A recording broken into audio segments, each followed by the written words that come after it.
खंडणीचा sixer, Munde fixer. राजीनाम्यानंतरही मुंडेंचा पाय खोलात. खंडणीची मागणी मुंडेंच्या कार्यालयात. सरपंच देशमुखांच्या हत्येसाठी कारणीभूत ठरलेल्या खंडणी प्रकरणाचे धागेदोरे आता मुंडेंपर्यंत पोहोचत असल्याचं चित्र आहे. वाल्मिक कराडनं आवादा कंपनीकडे एकदा दोनदा नाही तर तब्बल 6 वेळा खंडणी मागितल्याचं आवादा कंपनीचे अधिकारी सुनील शिंदेच्या तपासातून समोर आले. आरोपपत्रात खंडणीसाठीची बैठक धनंजय मुंडेंच्या जगमित्र कार्यालयात झाल्याचा उल्लेखही या आरोपपत्रात आहे. पहिली धमकी 28/8/2024. परळीत येऊन भेटा नाहीतर काम बंद करा, कराडची फोनवरून धमकी. दुसरी धमकी 11/9/2024. बीड मधल्या तुमच्या सगळ्या कामाची माहिती मला आहे, तुमच्या वरिष्ठांना माझ्याकडे घेऊन या.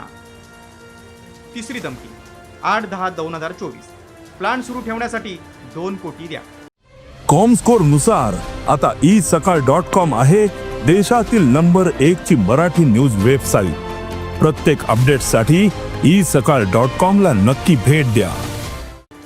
परळीत कराड, विष्णू चाटे आणि अधिकाऱ्याची मुंडेंच्या जगमित्र कार्यालयात भेट. चौथी धमकी 26/11/2024.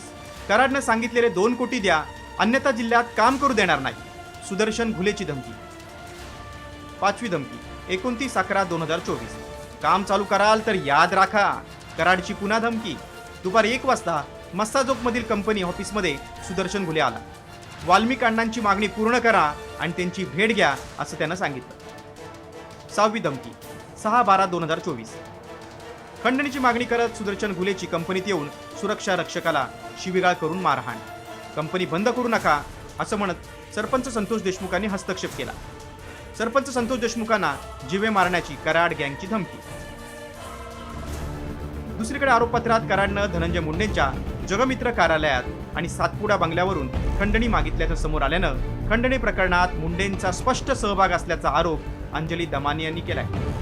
आवादा कंपनीकडनं जी खंडणी मागण्यात आली होती ती अगदी मे पासून मागण्यात आली होती आणि 28 मेला त्यांचं अपहरण देखील करण्यात आलं आणि सारखी मागितली जात होती. त्याच्यापैकी एकदा जगमित्र शुगर मिल्स मध्ये केली होती, एकदा सातपुडा बंगल्यात देखील बोलवून. कारण सातपुडा बंगल्यात बोलवण्याच्या मागचा हेतू हाच होता की मंत्र्यांच्या इथे आम्ही तुला बोलवतोय आणि तुला ते पैसे देण्याची गरज आहे.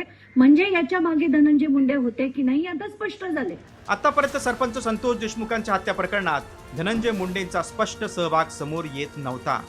मात्र आता धनंजय मुंडेंचा शासकीय बंगला आणि जगमित्र कार्यालयातून खंडणी मागितल्यानं आता मुंडेंची चौकशी होणार का, याचबरोबर धनंजय मुंडेंना सहआरोपी केलं जाणार का, याकडे सगळ्यांचं लक्ष लागलंय.